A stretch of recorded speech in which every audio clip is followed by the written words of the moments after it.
श्रीरूपं साग्रजातं सहगण रघुनाथान्वितं तं सजीवं साधवैतं सावधूतं परिजनसहितं कृष्णचैतन्यदेवं श्रीराधा कृष्णपादान् सहगण ललिता श्रीविशाखान्वितांश्च नमः ओं विष्णुपादाय कृष्णपृष्ठाय भूतले श्रीमते भक्तिवेदांत स्वामिनिति नामिने नमस्ते सारस्वती देवी गौरवाणी प्रचारिणे निर्विशेष शून्यवादी पाश्चात्य देशतारिणे जय श्री कृष्ण चैतन्य प्रभु नित्यानंद श्री अद्वैत गदाधर श्रीवासादि गौर भक्तवृंद हरे कृष्ण कृष्ण कृष्ण हरे हरे हरे राम राम राम हरे हरे मूखम करोति वाचालं पंगुम लंघयते गिरिम यत्कृपा तमहं वंदे श्रीगुरो दीनतारिणम गुरुवे गौरचंद्राय राधिकाय तदालय कृष्णाय कृष्ण भक्ताय तद्भक्ताय नमो नमः। हरे कृष्णा, आप सभी का स्वागत है आज के भगवत गीता के अध्ययन पे। और आज हम स्टार्ट करने वाले हैं फोर्थ चैप्टर। फोर्थ चैप्टर का नाम है ट्रांसेंडेंटल नॉलेज। ट्रांसेंडेंटल नॉलेज मतलब एक तरह से गुह्य ज्ञान या फिर वह ज्ञान जो कि मटेरियल वर्ल्ड से परे है। और इस के अंदर कई चीजें कवर होने वाली है। इवन कर्म के बारे में भी, जैसे पिछले बार डिस्कशन में हुआ था कि कर्म के बारे में अलग से अगर हम डिस्कशन ले तो अच्छा रहेगा। तो कर्म जो टॉपिक है वो भी इसमें कवर होगा। तो हम ये स्टार्ट करते हैं अभी।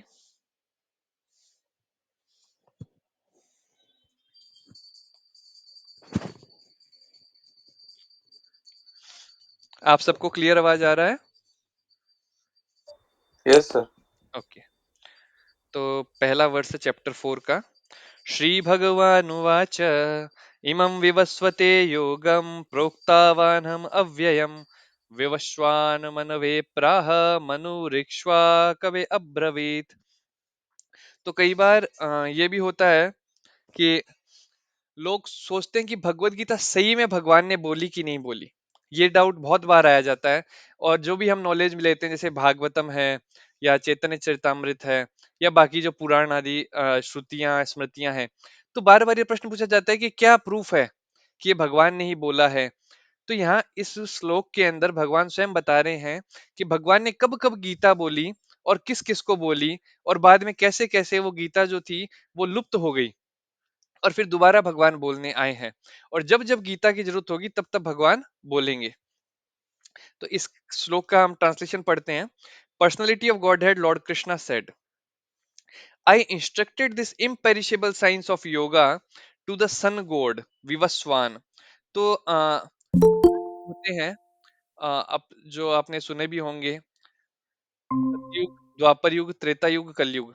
तो ये चार युग होते हैं और चार युगों का एक साइकिल होता है। तो इस तरह के जब बहुत साइकिल्स होते जाते हैं तो हर एक साइकिल के अंदर में एक मनु होता है। तो टोटल जो पूरा ब्रह्मदेव का एक दिन होता है उसमें लगभग 28 मनु आते हैं। 28 मनवंतर होते हैं। तो उन मनवंतरों में अलग अलग मनु होते हैं।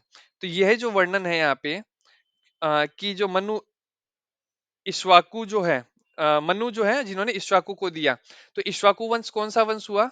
ये हुआ लॉर्ड रामचंद्र वाला वंश। तो उस टाइम जो मनु थे उनको नॉलेज दिया गया, और किसके द्वारा दिया गया नॉलेज? Sun god. और उस सन गॉड का भी नाम दिया गया है क्या? विवस्वान। तो जो अभी हमारे यहाँ सूर्य देव है, जो हम सूर्य देव कहते हैं, तो उनका नाम क्या है? विवस्वान। अब जो सूर्य देव हम कहते हैं तो सूर्य देव क्या है? या हम कहते हैं इंद्रदेव, ये इंद्रदेव क्या है? तो ये एक पोजीशन है। जैसे हम यहाँ पे हमेशा अपने कहते हैं कि हमारे ये मिनिस्टर है, ये हेल्थ मिनिस्टर है, ये होम मिनिस्टर है, ये फिर ये प्राइम मिनिस्टर है। तो प्राइम मिनिस्टर ये एक पोस्ट है जिसके ऊपर अभी श्रीमान नरेंद्र मोदी जी बैठे हैं उस पोस्ट के लेके, है ना। और अमित शाह है वो जैसे होम मिनिस्टर बन के हैं। तो इस तरह ये पर्टिकुलर पोस्ट है जिसके ऊपर पर्टिकुलर पर्सन को असाइन किया जाता है भगवान के द्वारा। उसी तरह जो सूर्य ग्रह है उसका राजा जो है वो एक पोस्ट है। और जब ये गीता के बारे में भगवान बता रहे हैं तो ये क्या बता रहे हैं कि जो पोस्ट का उत्तराधिकारी कौन है, उस टाइम पोस्ट को संभाल कौन रखा है? विवस्वान नामक राजा। तो भगवान ने विवस्वान को गीता का ज्ञान दिया, विवस्वान ने मनु को दिया, और मनु ने वो फिर दिया इक्ष्वाकु को। तो इस परपट में ही प्रोपा जी वही बताते हैं कि जैसे जो भगवत गीता है वो बार बार बताई गई है और वो एक परंपरा में बताई गई है। परंपरा मतलब जैसे मैंने किसी को बोला, उसने फिर किसी और को बोला, उसने किसी और को बोला, पर अंतर क्या है? एक होता है चाइनीज विस्पर। चाइनीज विस्पर क्या है कि आपने एक को बोला, दूसरे को बोला, आखिरी तक जाते जाते वो क्या निकल के आता है वो राम ही जाने, है ना? सब कुछ बदल जाता है। पर जो श्रुति स्मृति जो है, ये पुराण आदि है, इसमें क्या होता है, जो ज्ञान दिया गया है वो बिना डेविएशन के, उसमें कोई भी चीज हटाई नहीं जाती, कोई भी चीज ऐड नहीं करी जाती, और विदाउट डेविएशन वो चीज पूरी नीचे परंपरा में आती है। इसी कहा गया एवं परंपरा प्राप्तम, जो हम आगे इसमें श्लोक आएगा, नेक्स्ट श्लोक ही है वो, है ना? तो उसके अंदर ये हम देखेंगे कैसे परंपरा के बारे में डिस्कस हो रहा है। तो अब यहाँ पे in this millennium, the sun god is known as Vivaswan, the king of the sun, which is the origin of all planets within the solar system. In the Brahma Samhita, it is stated, Yachakshures savita sakala grahanam raja samasta suramurtirasesha tejaha यस्याग्न्य ब्रह्मति संभृत काल चक्रो गोविंदमादि पुरुषम तमहम भजामि। तो ब्रह्मदेव प्रार्थना कर रहे हैं, let me worship Lord Brahma said the supreme personality of Godhead Govind Krishna, who is the original person and under whose order the sun, which is the king of all planets, is assuming immense power and heat. The sun represents the eye of the Lord and traverses its orbit in obedience to his order. तो जो सूर्य और चांद है, दोनों को भगवान की एक एक आंख बताया गया है। गीता में हम आगे पढ़ेंगे। और इसका जो सूर्य देव है वो क्या, सूर्य का क्या काम है? तेज देना, एक गर्माहट देना, और चांद का काम है शीतलता देना। तो भगवान की इतनी अच्छी मधुरता है कि भगवान अपने एक आंख से गर्मी दे रहे हैं और एक आंख से शीतलता भी दे रहे हैं। इसका एग्जाम्पल हमें देखने को मिलता है जब नरसिम्हा देव प्रकट होते हैं, हिरण्यकशिपु का वध करते हैं और प्रहलाद महाराज को हिरण्यकशिपु के चुंगल से मुक्त करते हैं। तो वहां पे नरसिंह पुराण के अंदर बहुत ही प्यारा वर्णन आता है कि नरसिंह देव प्रकट हुए हैं। अब नरसिंह देव देख रहे हैं, तो कैसे देख रहे हैं? इधर की आंख से जब हिरण्यकशिपु को देख रहे हैं, तो ऐसे बताया गया है कि उस आंख से ज्वाला निकल रही है, क्रोध की ज्वाला निकल रही है, और ऐसा लग रहा है कि बस हिरण्यकशिपु उसमें जल के भस्म हो जाएगा। और फिर दूसरी साइड वर्णन किया गया और भगवान इस आंख से प्रहलाद को देख रहे हैं, जिसके अंदर ममता टपक रही है। तो भगवान कर सकते हैं कि अपने एक फेस के अंदर आधे से क्रोध दिखा दे और आधे से शीतलता दिखा दे। हम इन जनरल जब भी दिखाते हैं तो हम या तो पूरा क्रोध ही दिखा पाएंगे या प्रॉपर शीतलता ही दिखा पाएंगे। अब यहाँ पे बताया गया है कि कैसे जो अलग अलग युग हैं उसमें क्या क्या चीजें हुई। परपट में प्रोपा जी वो बता रहे हैं, और अभी जो प्रेजेंट है उसके बारे में बताएं तो at the present moment we have just passed through 5000 years of Kaliyuga which lost 4,32,000, मतलब एक कलयुग जो है ये हुआ 4,32,000 का। कलयुग के पहले आता है आपका द्वापर युग। द्वापर युग मतलब 4,32,000 इंटू टू कर दो, ठीक है। उसके पहले आता है त्रेता युग। त्रेता युग को क्या करो, 4,32,000 इंटू थ्री, और सतयुग 4,32,000 इंटू फोर। तो ये पूरा जो होता है ये पूरा एक चतुर्युग हम कहते हैं, ठीक है। तो अब यहाँ पे जैसे बताया बिफोर दिस देर वॉज द्वापर युग 8 lakh years, and before that there was Treta युग जो कि 1,12,00,000 thus some 20 lakh years ago, मतलब 20 lakh years ago, Manu spoke the Bhagavad Gita to his disciple and son महाराज इक्ष्वाकु, है ना? तो जो मनु है उन्होंने कितना, लगभग 12 लाख साल पहले, नहीं 20 लाख साल पहले ये भगवत गीता बताई थी इक्ष्वाकु को, the king of the planet earth. The age of the current Manu is calculated to, जो अभी करंट मनु है उसकी उम्र बताई जा रही है कितनी, इकाई ढाई सैकड़ा हजार 10,000 लाख 10 लाख करोड़ 10 करोड़ 30 करोड़ 53 लाख, 30 करोड़ 53 लाख ईयर्स, जिसमें से 12 करोड़ 40 लाख अभी ऑलरेडी पास हो चुके हैं उतने साल। Accepting that before the birth of Manu the Gita was spoken by the Lord to his disciples the sun god Vivasvan. तो वो अप्रोक्सीमेटली आप लेके चलो 12 करोड़ 40 लाख साल पहले की बात, 12 करोड़ 4 लाख साल पहले की बात है, जब भगवान ने पहली बार गीता बोली थी। तो अब भगवान इसमें आगे बताते हैं, नेक्स्ट श्लोक पे चलते हैं। एवं परंपरा प्राप्तिम इमं राजर्षयो विदुः सकालेन महता योगो नष्ट परंतपः This supreme science was thus received through the chain of disciplic succession, and the saintly kings understood it in that way. But in course of time, the succession was broken, and therefore the science as it is appeared to be lost. तो भगवान देखिए कितने specific है कि अगर ये ज्ञान जो है इसमें मिलावट हो रही है, तो भगवान उस ज्ञान को बदल देते मतलब दोबारा आके देते हैं उस ज्ञान को। जैसे अभी तिरुपति बालाजी के लड्डू में मिलावट हुई, तो भगवान ने क्या करा, अब घी की क्वालिटी बदल दी है। तो उसी तरह से जब यहाँ पे ज्ञान के अंदर दिक्कत हो रही थी, तो भगवान ने क्या करा, दोबारा आए, कृष्ण दोबारा आए और आके ज्ञान दे रहे हैं। तो आगे वाले श्लोक पे चलते हैं। स एवायम मया तेध्या योगः प्रोक्तः पुरातनः भक्तोसी में सखा चेति रहस्यम हे एतदुत्तमम्। ये बहुत ही प्यारा श्लोक है। इस श्लोक में हम बहुत कुछ सीख सकते हैं। That very ancient science of the relationship with Supreme is today told by me to you, because you are my devotee as well as my dear friend, and can therefore understand the transcendental mystery of this science. तो भगवत गीता हर कोई इंसान समझ नहीं सकता। भगवत गीता समझने के लिए यहाँ दो नियम दिए हैं भगवान ने, क्या? Because you are my devotee as well as my friend. तो आप डिवोटी हो मेरे और मेरे मित्र हो, अर्जुन को भगवान कह रहे हैं, इसलिए आपको गीता में ज्ञान दे रहा हूं। हमारे केस में हम मित्र नहीं बन सकते, पर एटलीस्ट हम भगवान के दास बन सकते हैं, या भगवान के सेवक बन सकते हैं, या भगवान के पुत्र बन सकते हैं, है ना? कई बार लोग कहते हैं ना कि जीसस कौन है, Jesus is son of God. तो सिर्फ Jesus he son of God नहीं है, अमित प्रभु भी सन ऑफ गॉड है, शुभम भी सन ऑफ गॉड है, चंचल भी है, मैं भी हूं। एवरीबडी सन ऑफ गॉड और डॉटर ऑफ गॉड, है ना? सब लोग भगवान की ही पुत्र पुत्रियां हैं।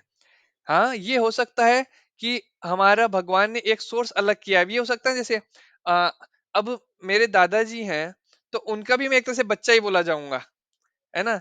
कि क्योंकि मैं उस वंश में आ रहा हूँ, उस लीनेज में आ रहा हूँ, और मेरे पिता का भी मैं बच्चा ही बोला जाऊंगा। तो उसी तरह से जितने भी यहाँ धरती पे जीव हैं, जीव मतलब जो जमीन पे चल सकते हैं, या फिर वो लिविंग एंटिटी जो उड़ सकते हैं, वो लिविंग एंटिटी जो पानी में रह सकते हैं, इवन वो लिविंग एंटिटी जो अर्थ वाटर फायर एयर इधर किसी में भी रह सकते हैं, वो सब भगवान के ही संतान हैं। तो सिर्फ जीसस ही नहीं, हम सब भी भगवान की संतान हैं।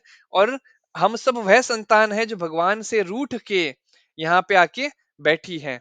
हम लोग बोले कि नहीं भगवान, हमें एंजॉय करना है, पर आपके बिना एंजॉय करना है। और भगवान इतने दयालु हैं, इतने कृपालु हैं, कि हमें कहते हैं ठीक है, फिर तुम मृत्यु लोक पे जाओ, धरती लोक पे जाओ, भूमंडल पे जाओ, और वहां तुम एंजॉय करने की कोशिश करो। पर साथ में भगवान ये भी बताते हैं कि बिना भगवान के हम एंजॉय नहीं कर सकते। तो we are chewing the chewed, मतलब हम उस गन्ने को चूस रहे हैं जिसे ऑलरेडी जिससे रस निकाल दिया गया है, और हम सोच रहे हैं कि शायद हमें कुछ खुशी मिलेगी। पर मेटेरियल में खुशी क्या है, कि जैसे अगर किसी ने मेरे को 100 डिग्री टेम्परेचर, या मान लीजिए 200 डिग्री टेम्परेचर के तवे के ऊपर बैठा दिया है, अब मुझे आग लग रही है, पूरा मैं जल रहा हूँ, और तब वो कहेगा दुख हो रहा है, मैं कहूंगा हाँ बहुत दुख हो रहा है, बहुत जल रहा है। उसने टेम्परेचर 200 के बजाय 100 डिग्री कर दिया, जल रहा अभी भी हूं, पर अब मुझे खुशी महसूस होगी क्या, कि अब मैं पहले जितना नहीं जल रहा, अब मैं थोड़ा कम जल रहा हूं। तो इस मैटेरियल वर्ल्ड में हम सब लोग जल रहे हैं, जो यहाँ की आग है इस दुनिया की, उस आग में जल रहे हैं। पर कभी कभी उस आग का जो है टेम्परेचर थोड़ा सा कम कर दिया जाता है, जिसे हम कहते हैं कि वह खुशियां हैं। आगे बढ़ते हैं। इसमें प्रोपद परपट में कहते हैं, there are a number of editions of this great book of knowledge, some of them have commentaries by the devotees and some of them have commentaries by the demons. अब यहाँ डीमंस क्यों लिखा गया, क्योंकि या तो डिवोटी होगा या डीमन होगा। तो जो डिवोटी नहीं है वो क्या है, डीमन है। पर इसका मतलब ये नहीं है जाके घर वालों को बोल रहे हैं तुम लोग भक्ति नहीं करते तो तुम सब डीमन हो, नहीं, है ना? Some of them are commentaries by devotees and some by demons.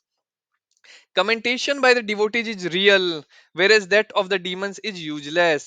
एक हमारे भारत में एक हुए लीडर, तो उन्होंने भी भगवत गीता पे अंग्रेजी में कमेंट्री लिखी थी, पर उस पूरी कमेंट्री के अंदर उन्होंने कृष्णा को भगवान ही नहीं बोला। जबकि आप देखेंगे हर जगह श्लोक में क्या आता है, श्री भगवान वाच, फिर भी वो भगवान नहीं एक्सेप्ट कर रहे थे।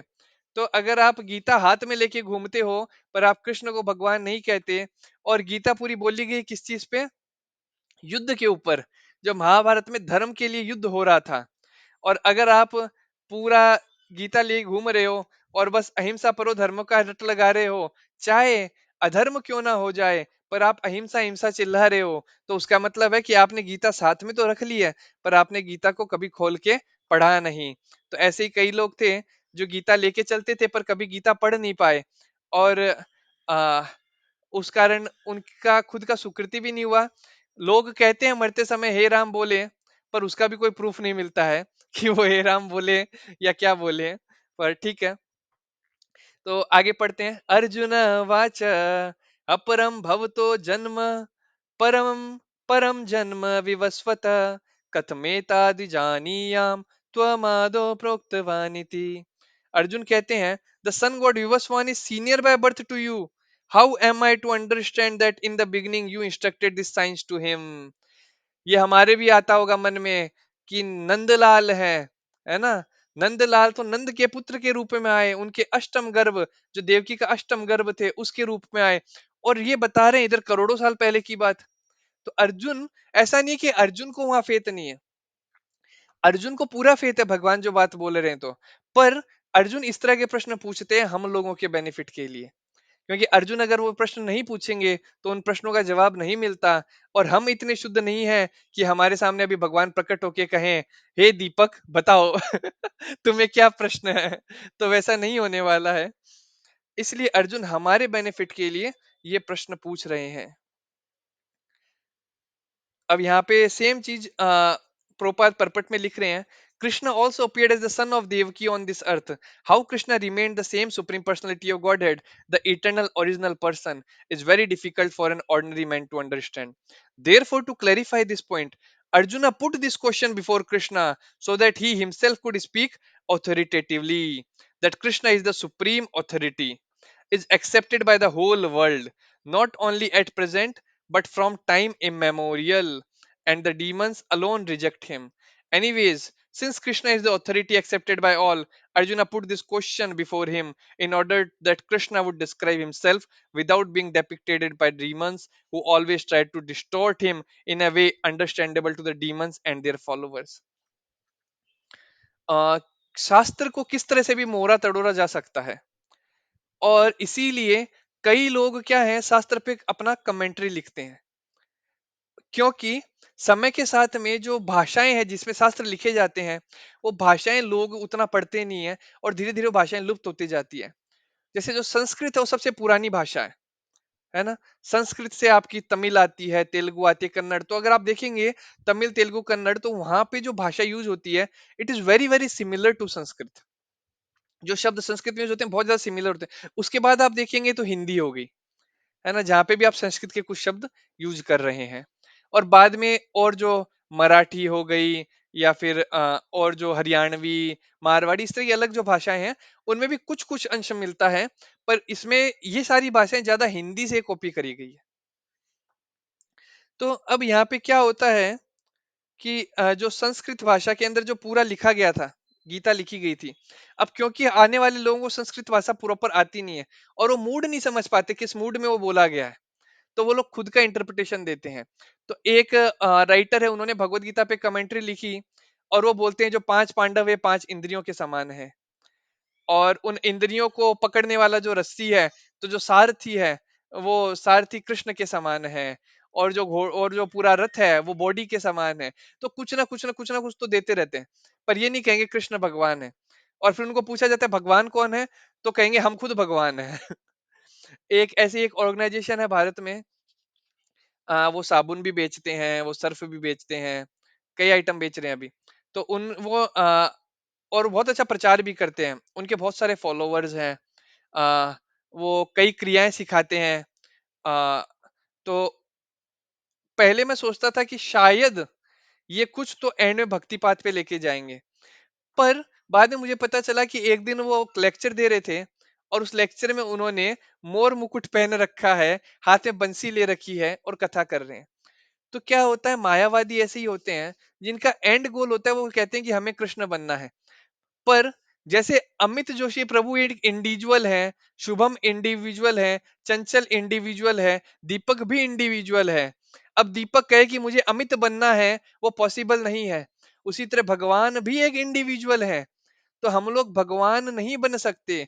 अब जैसे शाहरुख खान का डुप्लीकेट होता है, ठीक है, अब वो शाहरुख खान नहीं बन सकता, है ना। ऐसा नहीं है कि वो जा रहा है शाहरुख खान के घर में और उसकी पत्नी को गले लगा रहा है, उसके बच्चों के साथ खेल रहा है, ये कह के कि भाई मैं तो सेम ही शाहरुख खान हूं। नहीं, वो लोग पहचान जाएंगे। इवन उनके घर में घुसेगा तो उसको डंडे मार के बाहर भगा दिया जाएगा, है ना। तो उसी तरह से हो सकता है कुछ लोग भगवान की तरह दिख सकें। और वो कैसे दिख सकते हैं? क्योंकि वो एक मुक्ति ही है, जिस मुक्ति के अंदर, सायुज्य मुक्ति में, आपको वो स्पेस मिलता है जिसमें आप पूरे भगवान के जैसे दिखते हो।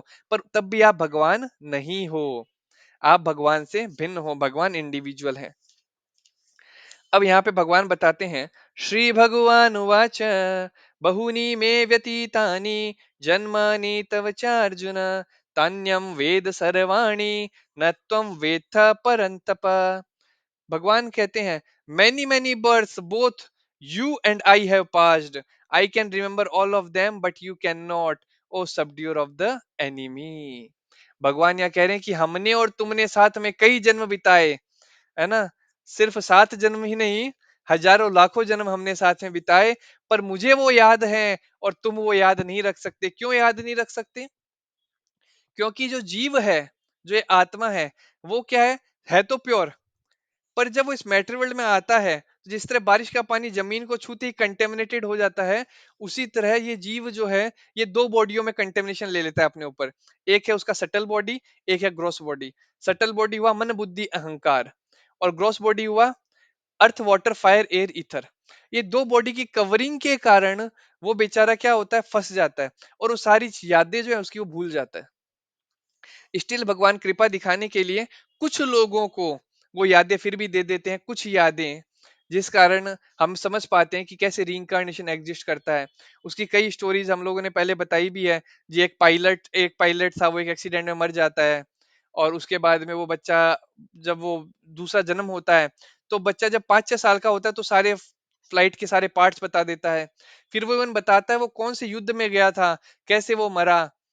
इवन अपने ये इधर प्रयागराज की एक लड़की है शकुंतला, वो अपना पूरा बताती है। वो अपने माता पिता को लेके खोजते खोजते, उस टाइम तो गूगल मैप भी नहीं होता था, वो बताती है ये पर्टिकुलर गांव है इस पर्टिकुलर डिस्ट्रिक्ट के अंदर, वहां चलो, वहां मेरा घर है। वहां जाते हैं, घर के पास जाके वो थोड़ी भ्रमित हो जाती है। भ्रमित हो जाती है मीन्स वो कहती है, अरे मेरे घर का दरवाजा तो इधर था, इधर दरवाजा क्यों नहीं है अभी? फिर पीछे के दरवाजे से वो लोग जाते हैं, तब पता चलता है कि जब वो लड़की पिछले जन्म में थी, तब दरवाजा उधर ही हुआ करता था। और वो अपने जो बच्चे थे, उन जो बच्चे अब उसकी माँ की उम्र के हो गए थे, तो उनको बड़ा पुचकार रही थी, उनको प्यार दिखाते दिखाते रो रही थी। तो कुछ ऐसे इंसिडेंट हो जाते हैं जहाँ पे भगवान वो रिइंकार्नेशन का एक हिंट दे देते हैं हमें, ताकि हमें समझ में आ जाए कि जो शास्त्र में लिखा है वो सब सत्य है।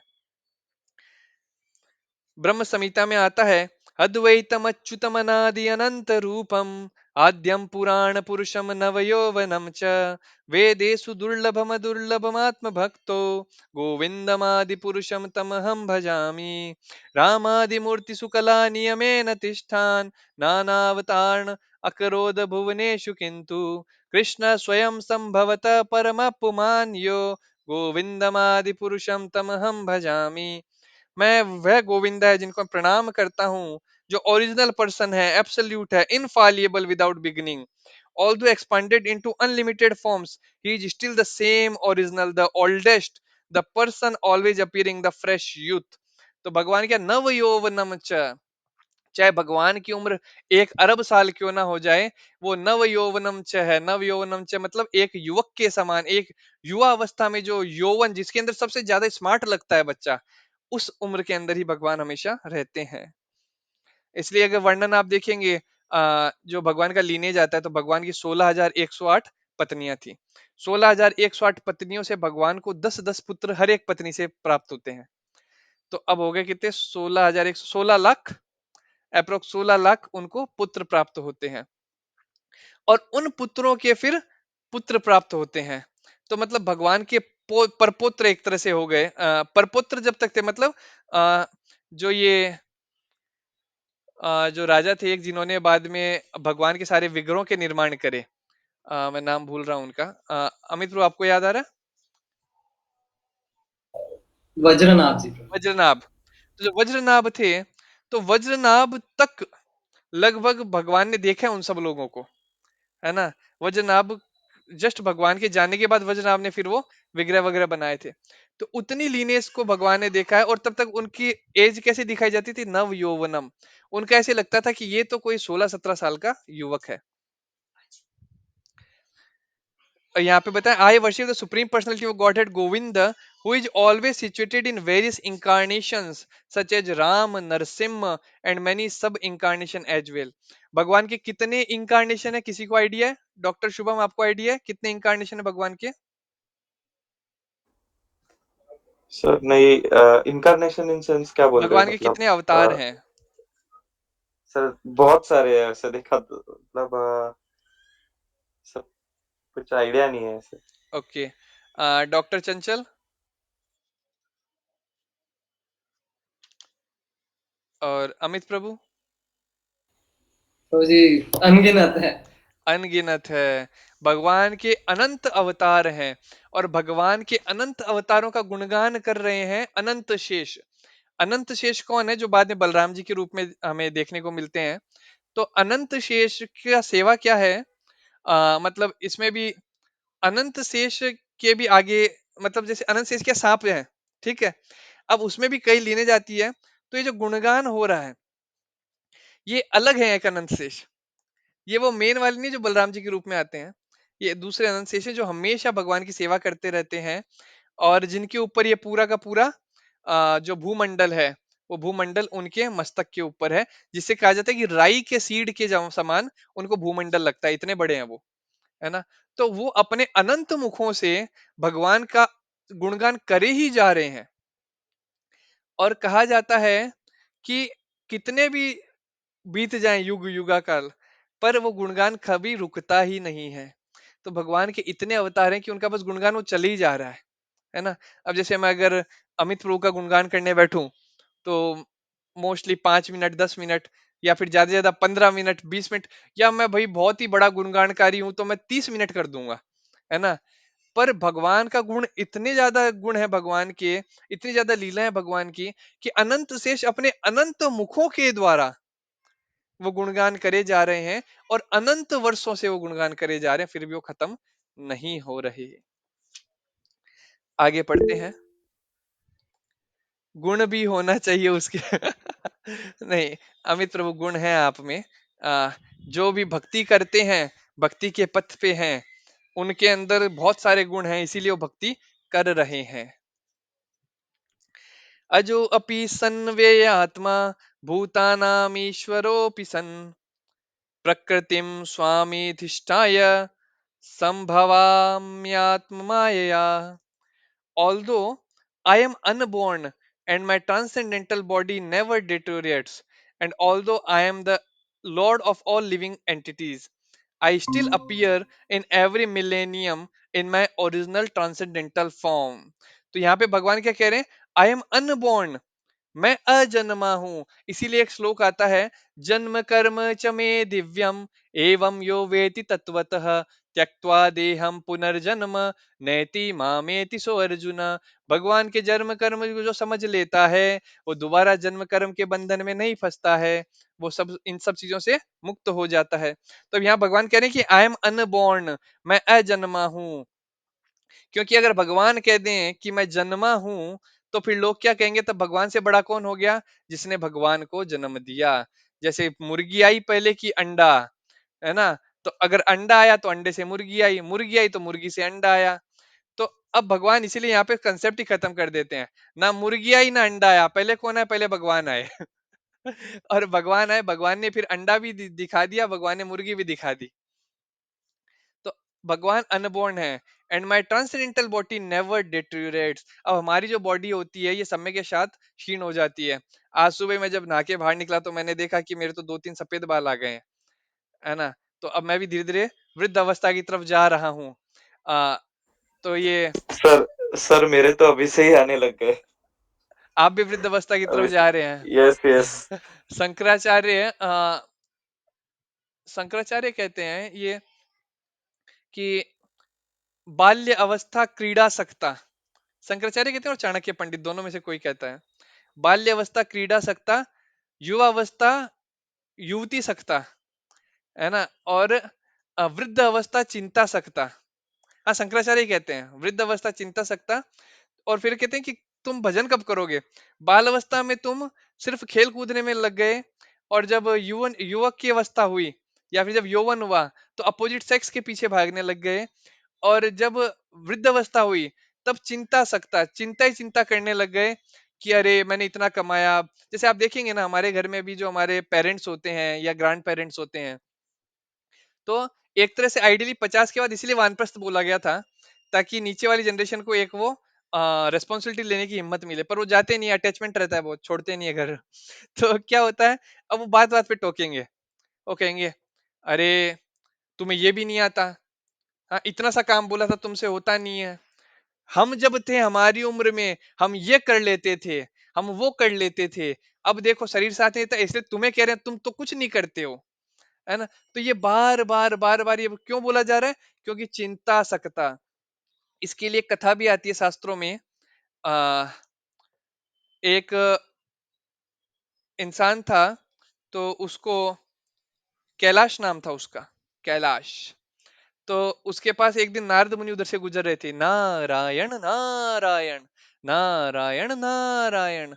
अब वो नारद मुनि जब वहां पहुंचे, नारद मुनि कहते हैं कि कैलाश तुम बड़े अच्छे इंसान हो, तुम दान धर्म भी करते हो, अपने परिवारजन का पालन पोषण भी कर रहे हो। तो कैलाश पूछते हैं तुम कहाँ जा रहे हो नारद मुनि, आप कहाँ जा रहे हो? नारद मुनि कहते हैं मैं तो अभी वैकुंठ जा रहा हूँ। वैकुंठ वो जगह है जहाँ पे कोई कष्ट नहीं है, कुंठा मतलब मिजरी, वैकुंठ मतलब जहाँ कोई मिजरी नहीं है, तो मैं तो अभी वैकुंठ जा रहा हूँ। तो फिर कैलाश कहते हैं अच्छा अच्छा, ऐसा वैकुंठ में क्या क्या होता है? तब फिर वो पूरा बताते हैं कि वहां पे कैसे चिंतामणि प्रकर सद्मसुकल्प वृक्ष लक्षावृते सुसुरभिर अभिपालयंतम लक्ष्मी सहस्त्र सत्सम सेव्यमानम। तो कैसे ये सारी चीजें वहां हो रही है, वहां पे जो पेड़ हैं वो आपकी डिजायर फुलफिलिंग ट्रीज हैं, इससे पूरा गुणगान करते हैं। तो बड़ा अच्छा लगता है कैलाश को सुन के। तो फिर नारद मुनि देखते हैं शायद इंटरेस्टेड है ये लड़का, है ना। तो जैसे हमारे इस्कॉन के भक्त भी कॉलेज में जब जाते हैं, गीता वितरण करते हैं, तो हजारों लोग होते हैं जो रजिस्टर करते हैं, पर फिर सेशन में बहुत कम लोग आते हैं।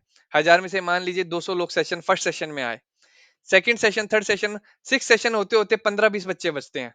तो अब जो प्रचारक होता है, जो उन्हें प्रचार कर रहा है, वो सोचता है अरे रे, ये लोग बड़े सीरियस कैंडिडेट हैं, इन लोगों को भक्ति के लिए और थोड़ा जोश देना चाहिए, इन लोगों को भक्त अच्छे से बनाना चाहिए, है ना। तो वैसे ही नारद मुनि भी प्रचारक हैं, तो उनको लगा हाँ कैलाश परफेक्ट कैंडिडेट है भगवान के धाम जाने का। तो बोलते हैं कैलाश तुम्हें डायरेक्ट टिकट है, डायरेक्ट एंट्री है, मैं जा रहा हूँ, मेरा हाथ पकड़ लो, चलो मैं तुम्हें वैकुंठ लेके चाहता हूँ। कैलाश कहते हैं नहीं नहीं नारद मुनि, अभी मैं कैसे चले जाऊंगा, मेरी पत्नी, अभी मेरी रिसेंट शादी हुई है, अभी तो मैं पत्नी के साथ एंजॉय करूंगा थोड़ा, उसके बाद में जाऊंगा। कहते हैं ठीक है। थोड़े दिन बाद फिर नारद मुनि आते हैं, तो कहते हैं अरे रे नारद मुनि, अभी तो मेरे देखो छोटे छोटे बच्चे हुए हैं, रामू श्यामू कालू भालू नालू चालू इन सब के साथ मुझे अभी जीवन व्यतीत करना है, तो अभी कैसे जाऊंगा मैं, थोड़े दिन बाद जाऊंगा। फिर उसके बाद में जब वापस आते हैं नारद मुनि, तब तक वो बूढ़ा हो चुका होता है। तो कहते हैं नारद मुनि अब चल लो, अब तो तुम बूढ़े हो गए हो। अरे नारद मुनि अभी कैसे जाऊं, अभी तो मेरे जो पर पोते हैं उनका चेहरा देखना है, उनको मुझे खीर खिलानी है, उनके साथ मुझे घोड़ा और हाथी बनना है, अभी कैसे, और जिम्मेदारियां भी हैं, मेरे जो बेटे नालायक निकल गए, इसलिए शायद मेरे परपोते जो हैं वो समझदार निकले। अगली बार जब आते हैं तो देखते हैं वहां तो उसकी फोटो लगी हुई है, उस पे माला चढ़ी हुई है। तो बड़े दुखी होते हैं, ओहो कैलाश तुम तो चले गए। तभी वहां पास में एक कुत्ता भौंकता है, बहु बहु, नारद मुनि, बहु बहु। तो अब वो कहते हैं तुम कौन? बोले मैं कैलाश, बहु बहु। तो बोलते हैं तुम कुत्ता कैसे बन गए?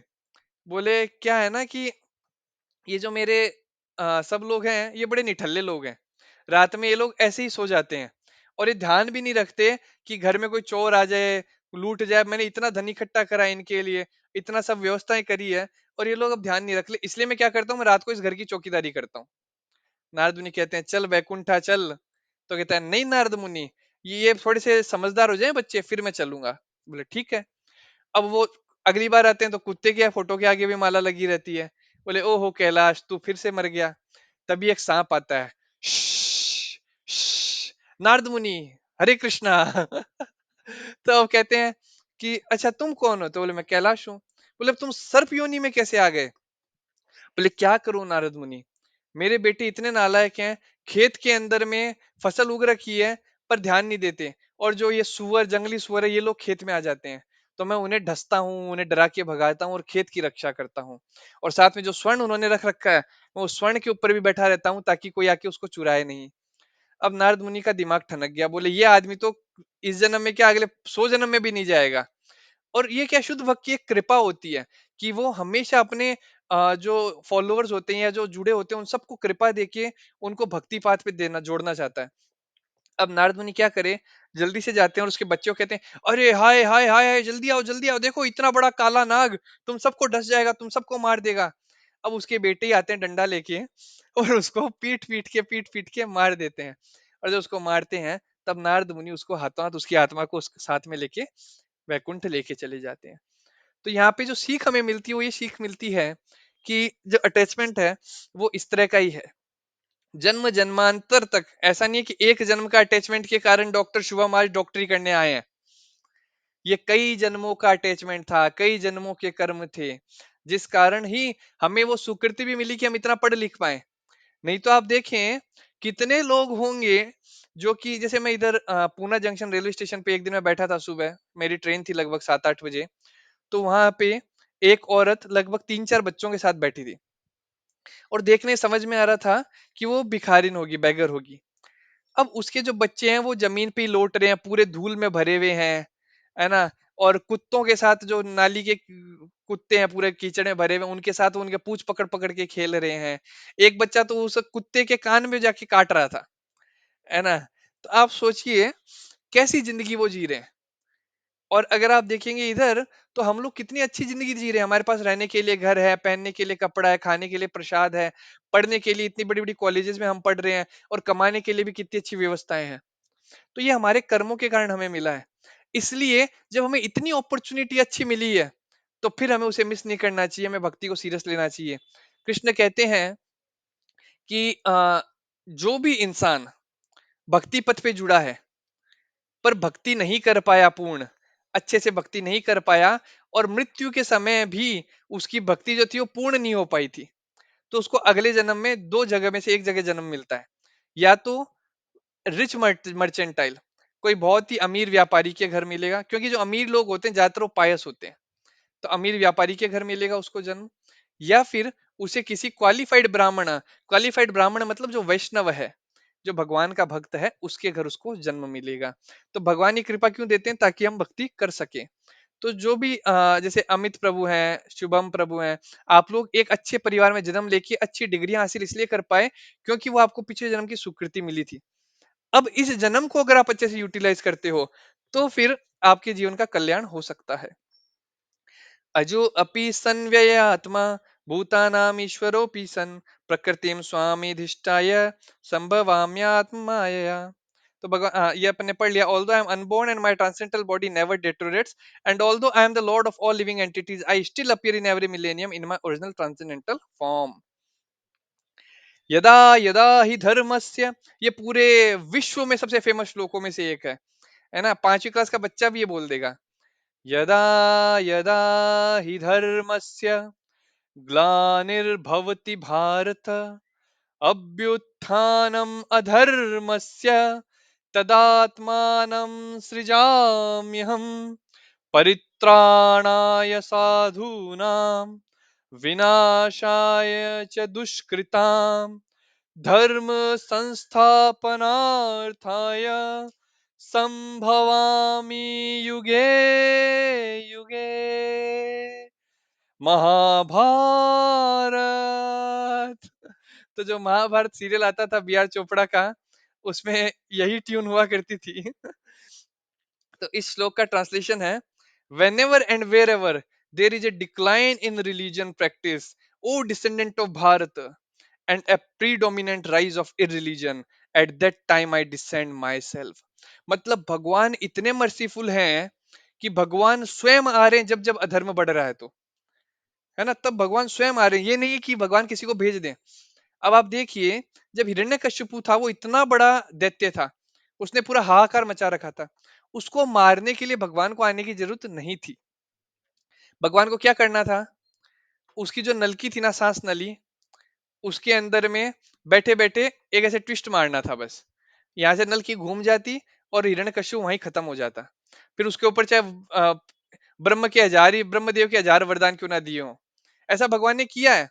भगवान ने कहा किया, ब्रह्मदेव ने वरदान दिया था होलिका को कि तुम आग में बैठोगी, तुम जलोगी नहीं, पर वो लेके बैठ गई प्रहलाद महाराज को। तो वहां वर्णन आता है कि प्रहलाद महाराज को तो लग रहा था कि ठंडी ठंडी हवा लग रही है, और होलिका जिसको लगना चाहिए था ठंडी हवा लग रही है, वो जल के राख हो गई, है ना। तो भगवान इवन देवताओं के दिए वरदान को भी झूठा ठहरा सकते हैं अपने भक्तों के लिए। न मे भक्ता प्रणश्यति, मेरे भक्तों का कभी नाश नहीं हो सकता, ये भगवान एक वचन देते हैं। तो इसलिए हमें ज्यादा सोचना नहीं चाहिए कि हमारे साथ क्या होगा। कई लोग हैं जो दिन पर्यंत मेहनत करते रहते हैं कमाई करने के लिए, और कमा कमा के वो लोग उस लेवल पे पहुंचना चाहते हैं, उनका रहता है कि मैं बहुत अमीर हो जाऊं और फिर मैं एक स्टेबल लाइफ जी पाऊं। पर जो भी आपके कर्म में लिखा हुआ है, जो भी आपके नसीब में भगवान ने दिया है, मतलब what ever you desire that is different thing, but what ever you deserve given by Krishna, तो जो भगवान के द्वारा आपको दिया गया है वो उतना ही मिलेगा। मुझे याद आता है मैं जब कानपुर मंदिर में था तो हमारे एक वहाँ वॉचमैन हुआ करता था। तो वॉचमैन को हमेशा था कि मैं रुपया कमा नहीं रहा, मैं रुपया कमा नहीं रहा, मैं रुपया कमा नहीं रहा। तो उसने क्या करा, वो दिन में देता हमारे कानपुर मंदिर के अंदर ड्यूटी, और रात में एक 8-10 तल्ले की बिल्डिंग थी, उसका वॉचमैन बन गया था वो। अब वो वहां पे सो जाता था, क्योंकि लोग भी सो रहे हैं, वो भी सो रहा है, कोई प्रॉब्लम नहीं होती थी। अब उसने यहाँ से 15,000 महीने का कमाया, और उसने वहां से 15,000 महीने का कमाया, 30,000 उसने एक महीने का कमाया। ऐसे उसने 3 महीने काम किया, 24 घंटा वो काम कर रहा था, बहुत हार्ड वर्किंग था। तो 3 महीने के अंदर काम करने के बाद उसने कमा लिए 90,000 रुपए। तो उसने, जो उसको एक्चुअल कृष्ण के द्वारा देना था वो कितना था, 45,000। और उसने कहा नहीं, मैं ज्यादा मेहनत करके मैं 90,000 कमाऊंगा, उसने 90,000 कमा लिए। तीसरे महीना उसके पत्नी के पेट में कुछ इश्यू आ गया, और वो उसका ऑपरेशन हुआ, और ऑपरेशन की कीमत थी 45,000 रुपए। और उसके बाद में वो जब आके बताया, तो मैं दूसरे तरीके से सोच रहा था, वो दूसरे तरीके से सोच रहा था। मैं सोच रहा था कि भगवान ने इसको वही दिया जो ये 8 घंटे काम करके डिजर्व करता था। पर उसकी सोच ये थी कि अगर मैं ये 3 महीना काम नहीं करा होता, तो आज मैं कैसे अपनी पत्नी का ऑपरेशन कराता। तो how this is the way maya cheats us. क्योंकि तुम्हारे जो नसीब में है, तुम्हारे जो कर्म में लिखा है, उतना तुम्हें मिलेगा, तुम्हें उसके लिए ज्यादा एफर्ट डालने की जरूरत है ही नहीं। आज सुबह ही मैं एक लेक्चर सुन रहा था श्रीमान राधे श्याम प्रभु का। तो उसमें राधे श्याम प्रभु बता रहे थे कि एक आदमी था, वो पहाड़ के ऊपर चढ़ा कि मैं अब आत्महत्या करूंगा, और उसने देखा नहीं नीचे क्या, नीचे नदी बह रही थी, है ना। तो उसने सोचा मैं कूदूंगा तो नीचे जमीन पे टकराऊंगा, तो एटलीस्ट शरीर के चित्रे उड़ जाएंगे और मैं मर जाऊंगा। तो मैं आत्महत्या करूंगा, मैं जीवन से परेशान हो गया हूं, मेरे पास रुपया पैसा कुछ नहीं है, और माँ बाप को पालना है, अगर शादी करता हूं तो पत्नी को पालना पड़ेगा, बच्चों को पालना पड़ेगा, मैं ज्यादा पढ़ा लिखा भी नहीं हूं, मैं कैसे जीवन जीऊंगा ऐसे। तो ये सोच के वो सोचता है कि मैं आत्महत्या कर लेता हूँ। और नीचे क्या है, नदी के अंदर रानी अपनी राजकुमारी अपनी सखियों के साथ स्नान कर रही थी। अब वो सब नहा रहे थे आराम से, तभी उन्होंने देखा कि एक मगरमच्छ आ रहा है, और वो मगरमच्छ जो है वो राजकुमारी की तरफ झपट्टा मारते हुए आया। और ये देख के जो सखियां थी, ज्यादातर सखियां सारी पीछे थी, वो सब भाग के बाहर निकल गई। एक दो सखियां वो राजकुमारी के साथ थी, और अब वो डर गए, वो भी चौंक गए, क्योंकि मगरमच्छ क्या है, झपट्टा मारता है, झपट्टा मारने के बाद में पलटियां खाता है, और जब पलटियां खाता है तो पूरे शरीर जो जिसको भी खाता है उसके पूरे टुकड़े टुकड़े हो जाते हैं। तो ये जैसे ही वो ऐसे झपट्टा मारने के लिए ऐसे मुंह खोला मगरमच्छ ने, तभी वो जो ऊपर आदमी पहाड़ से गिरा था, वो मगरमच्छ के ऊपर गिरा छप। अब जैसे ही वो जोर से गिरा छप, मगरमच्छ डर गया, बोले सडनली मेरे ऊपर क्या की गिरा, तो मगरमच्छ वहां से दुम दबा के भाग गया। अब ये जब राजकुमारी ने देखा, तो राजकुमारी ने क्या सोचा, कितना बहादुर है ये व्यक्ति, मेरी जान बचाने के लिए मगरमच्छ के ऊपर ये कूद पड़ा। और वो गई और जाके राजा को बोलती है कि पिताश्री, इस युवक ने मेरी जान बचाई, नहीं तो आज मैं मर जाती। और पिताश्री उसके इतने प्रसन्न होते हैं कि वो कहते हैं कि तुम मेरी पुत्री से विवाह करोगे क्या, और इस राज्य का एक राजा बन के तुम इसका निर्वहन करोगे क्या? तो कहाँ वो आदमी आत्महत्या करने जा रहा था और दूसरे ही क्षण वो उस राज्य का राजा बन गया। तो this is the thing which lord gives us. भगवान जब सैंक्शन करते हैं तो एक वह भिखारी भी राजा बन सकता है जो कुछ क्षण बाद मृत्यु को प्राप्त करने वाला था। और अगर भगवान नहीं देना चाहे तो जो राजा है वो भी रंक बन सकता है।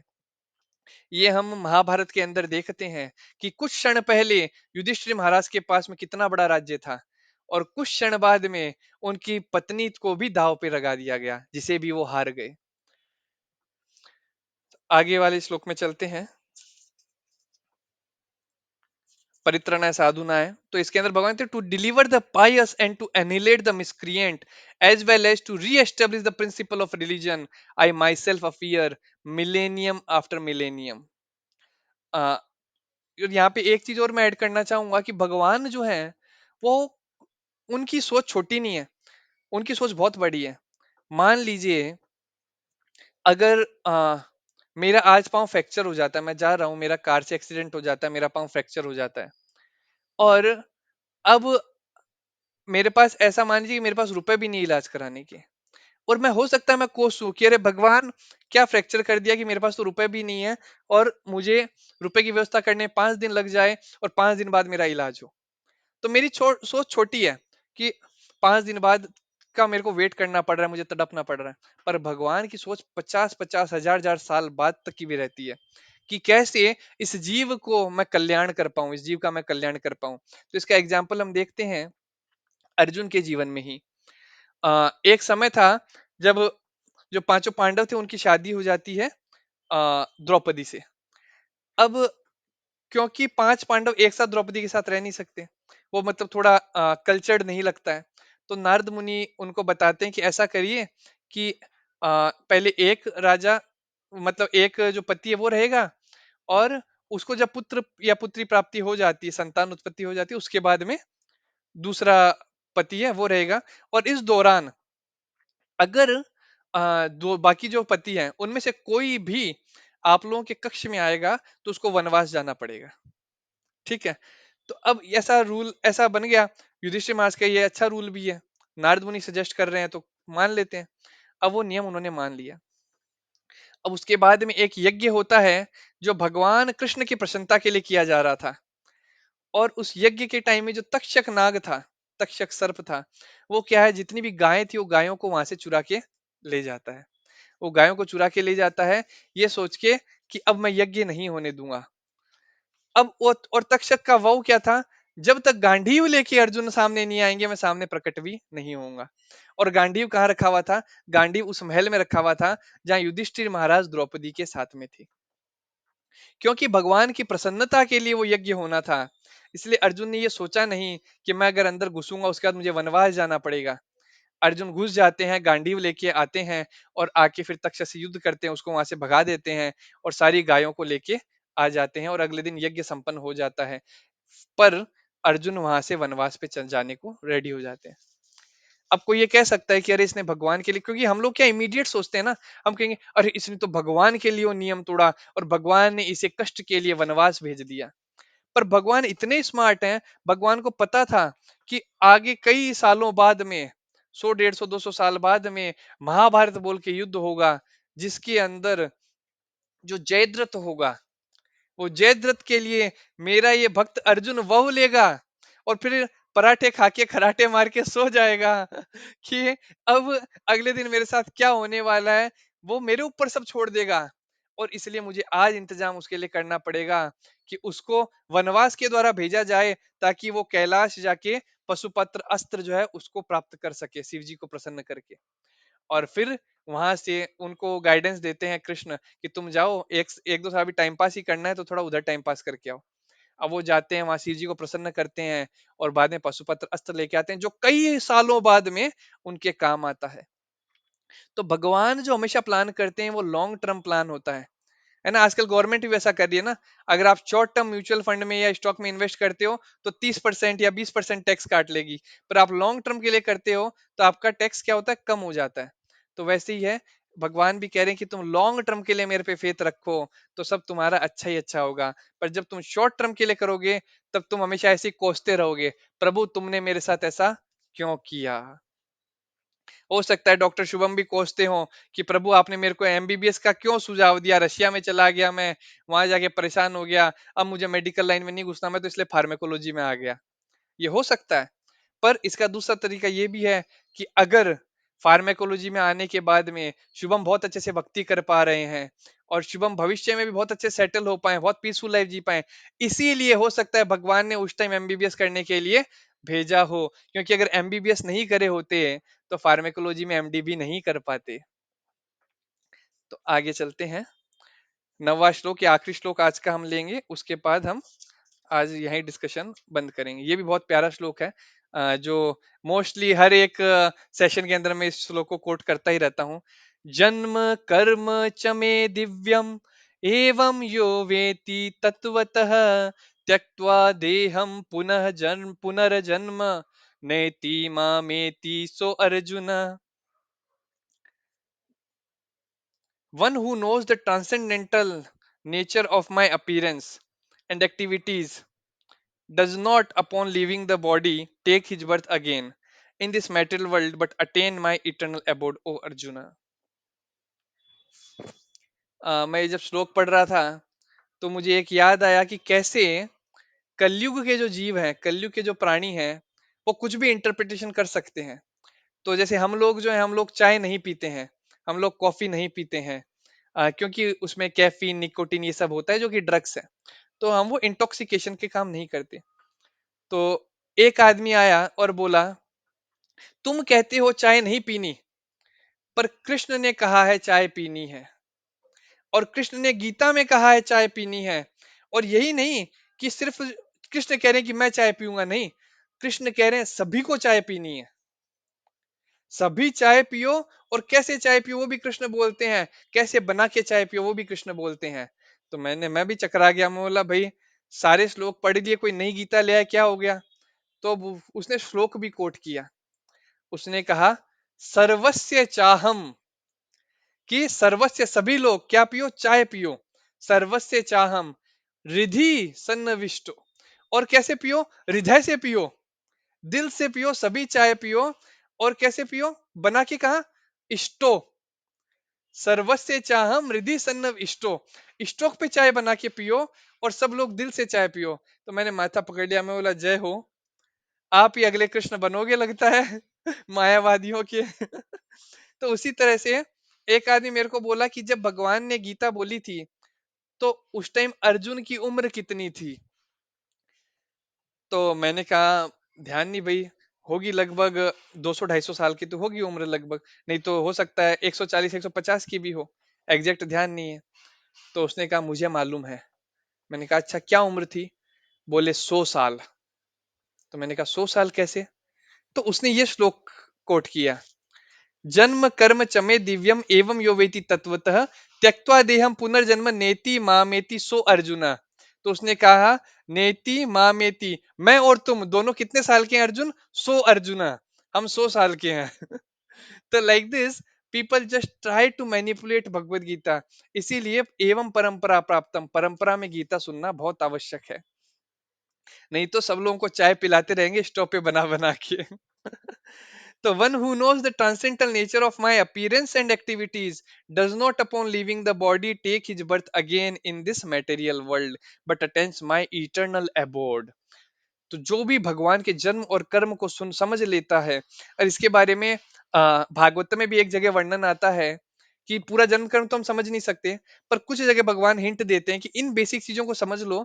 जहां पे भगवान बताते हैं शीरो दक्षे विष्णु, गर्भो दक्षे विष्णु, कर्णो दक्षे विष्णु, इन तीन विष्णुओं को भी अगर कोई समझ लेता है, तो भी वो अगले जन्म में धरती लोक पे जन्म नहीं लेगा, है ना। अब ये तीन विष्णु कौन है, कर्णो दक्षे विष्णु हुए जो महाविष्णु, जो कर्ण ओशन पे लेटे हैं, उस ओशन पे लेटे हैं। एक शेषनाग है, जो जिसके ऊपर वो आराम से ऐसे करके योग निद्रा में है। योग निद्रा मतलब सोना नहीं होता, योग निद्रा मतलब आंखें जो है आधी खुली है आधी बंद है, मतलब ऐसे, है ना, उस पोजीशन में भगवान ऐसे लेटे हैं।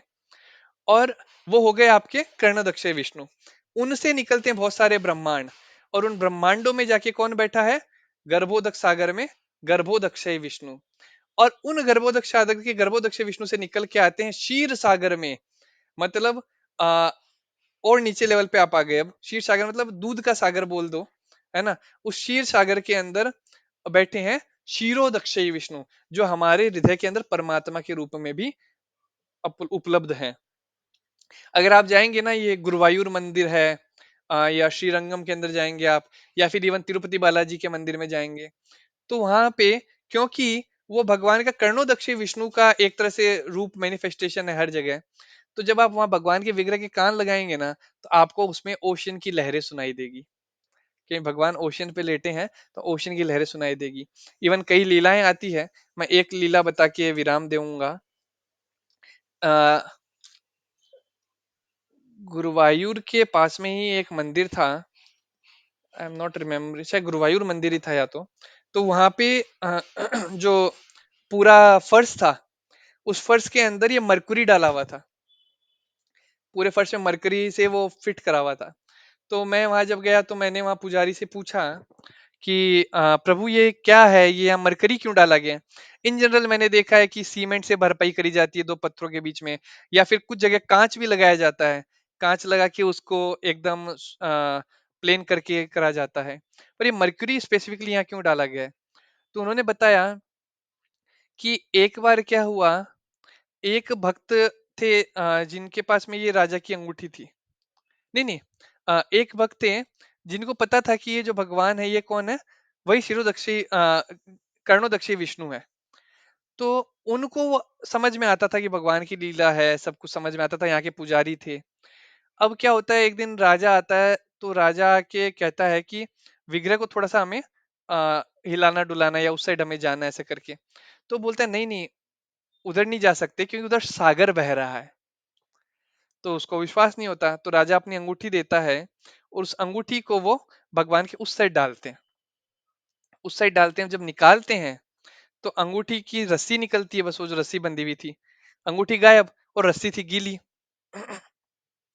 फिर बाद में वो लोग सागर से एक मछली पकड़ी जाती है, उस मछली को काटते हैं तो उसमें वो अंगूठी निकल के आती है, तो उससे कंफर्म होता है कि उस साइड में सागर है। दूसरी लीला आती है जहाँ पे, हरे कृष्णा, मेरी आवाज आ रही है सबको? जी प्रभु यस जी। यस। मैं दिख भी रहा हूँ क्या? नहीं, वीडियो रुक गया है। ओके, अब दिख रहा है ना? हाँ, जी। तो एक दूसरा वक्ता, उसने उसके सामने प्रूव करने के लिए कहा गया कि क्या सही में ओशियन है, तो वो जस्ट भगवान से प्रार्थना करता है, और वहां से ओशियन का पानी बाहर आने लग जाता है। जब ओशियन का पानी बाहर आने लगता है, तो एक तरह से पूरा राज्य डूब सकता था। तो अब क्या करा जाए रोकने के लिए? तब उन्होंने वहां पे मरकरी को वहां पे लगाया, और वो मरकरी, क्योंकि वो सॉलिड भी नहीं होती, लिक्विड भी नहीं होती, उस कारण उस मरकरी ने वहां पे एक स्टेबिलिटी ला दी, जिस कारण ओशन का पानी जो है वहां से बाहर नहीं आ पाया। तो ऐसे देखने में हमें समझ में आता है कैसे जो गर्भोदक्षी विष्णु है, उन्हीं की जो फॉर्म्स है वो कई बनाई हुई है, मतलब वो बनी हुई है, वह स्वयं भू है। स्वयं भू मतलब स्वयं प्रकट हुई हुई, उनको किसी ने कर्व करके नहीं बनाया है।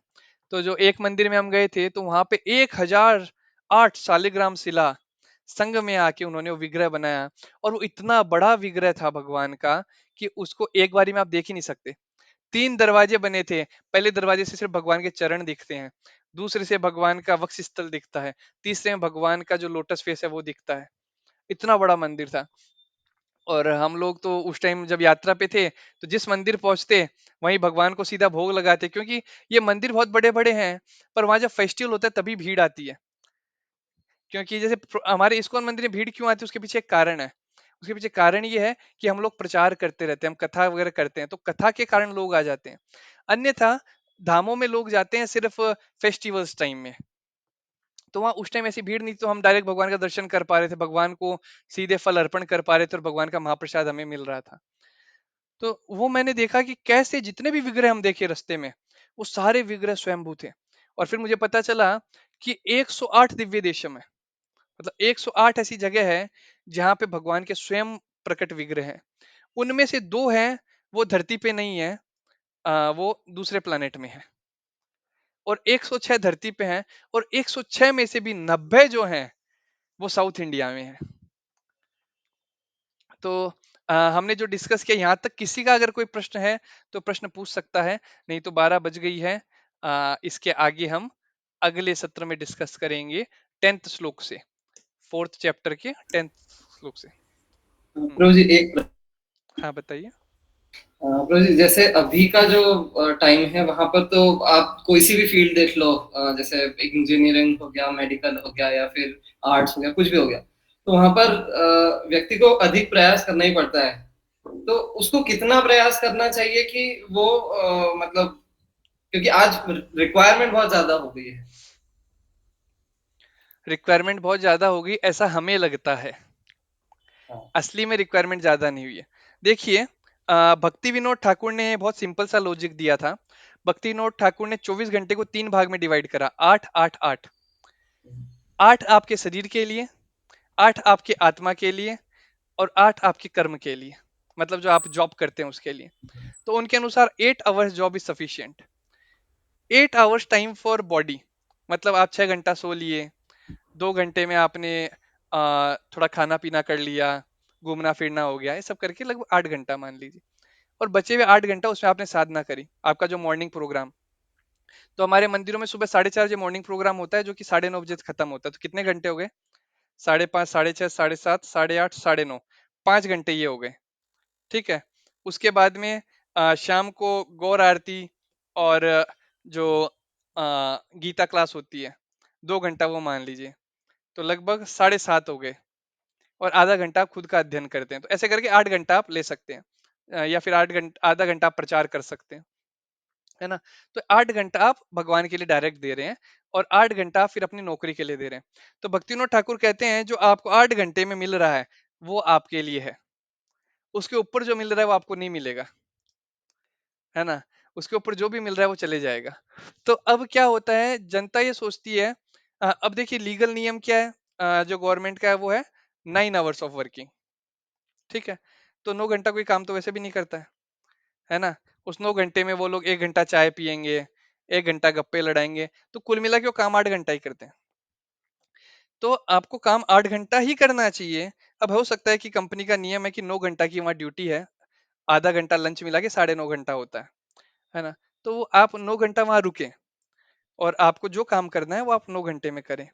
पर अगर आपको 9 घंटे ज्यादा एक्सटेंड करना पड़ रहा है, तो आप उसके लिए जस्टिफिकेशन दे सकते हैं कि मेरे से ये प्रैक्टिकल नहीं है। हाँ, रेयर टाइम में, रेयर टाइम मतलब once in a few months, ऐसा हो सकता है कि आपको 1 या 2 दिन के लिए थोड़ा एक्सटेंड करना पड़े। That is all right. वो इसलिए ऑल राइट कहा जाता है क्योंकि वो लोग आपको रुपया दे रहे हैं, तो कभी कभी उनका भी सुनना पड़ेगा, है ना। क्योंकि कभी कभी हम लोग यात्राओं में जब जाते हैं तो हम भक्ति के लिए भी 8 घंटे से ज्यादा भक्ति कर रहे हैं, है ना। तो इसलिए वंस इन फ्यू मंथ्स अगर ऐसा कुछ आता है then it's all right. But अगर हर दिन ऐसा हो रहा है कि सुबह 7 बजे जब के समय अमित प्रभु लेके बैठे हैं कंप्यूटर और वहां पे कोडिंग कर रहे हैं, और रात के 11 12 1 बज गए और वो कोडिंग कर रहे हैं, तो मतलब देर समथिंग रॉन्ग। तो हमें उसके ऊपर फिर अमल नहीं करना चाहिए। हमें या तो जॉब चेंज कर लेनी चाहिए, या फिर अथॉरिटी को क्लियर बोल देना चाहिए कि मेरे से ये प्रैक्टिकल नहीं है। जैसे इसका मैं लाइव एग्जांपल मेरा खुद के जीवन से बताऊं, तो मेरी जो जॉब है, तो मेरा जो अभी लास्ट प्रोजेक्ट था वो मेरा था यूएस क्लाइंट थे। और उसका मेरा शिफ्ट टाइमिंग था शाम को 5 से सुबह 3 बजे तक का। And like this I worked for around 7 8 months, क्योंकि वो एक मजबूरी थी, दूसरी अपॉर्चुनिटीज मिल नहीं रही थी। और कोई भी कंपनी आपको, और उन्होंने मेरे को पहले कहा था रोटेशन पे ले रहे हैं, कि मतलब महीने में 1 2 दिन ही ऐसा होगा जब नाइट शिफ्ट रहेगा। पर प्रोजेक्ट असाइन होने के बाद उन्होंने मेरे को धोखा दे दिया, बता दिया कि नहीं आपका तो पूरा ड्यूटी नाइट शिफ्ट ही रहेगा। और अब मैं इमीडिएट उसको जॉब को छोड़ भी नहीं सकता था, एक मजबूरी थी। तो भी मैंने क्या करा, मैं चैंटिंग मेरा 3 बजे के पहले करता था रात में। रात में 1 से 3 के बीच में जब करता था, और जब करके, और कभी अगर बहुत लोड है तो 3 से 5 में जब करता था, और 5 बजे फिर मैं सोता था। मैंने वो ब्रह्म मुहूर्त या morning time, early morning time chanting करने को प्रायोरिटी देके रखा।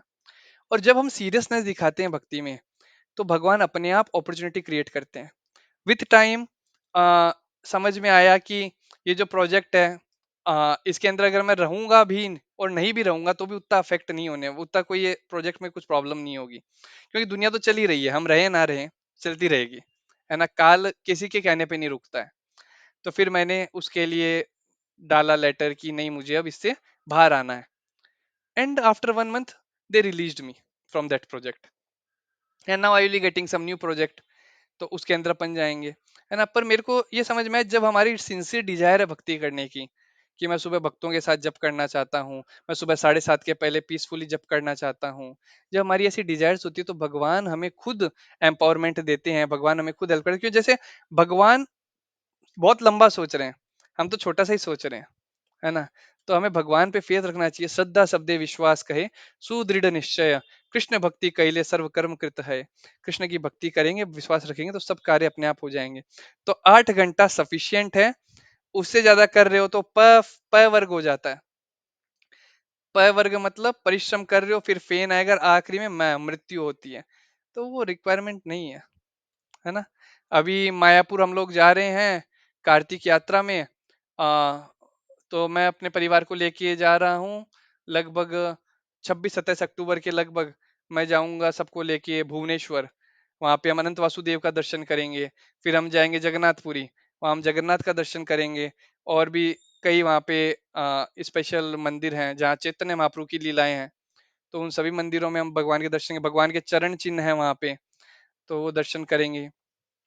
फिर हम जाएंगे मायापुर, तो मायापुर में हम 7 दिन परम पूज्य राधानाथ महाराज कार्तिक यात्रा ले रहे हैं, तो वहां पे हम पूरा आस्वादन करेंगे यात्रा का, और उसके बाद में वापस आएंगे।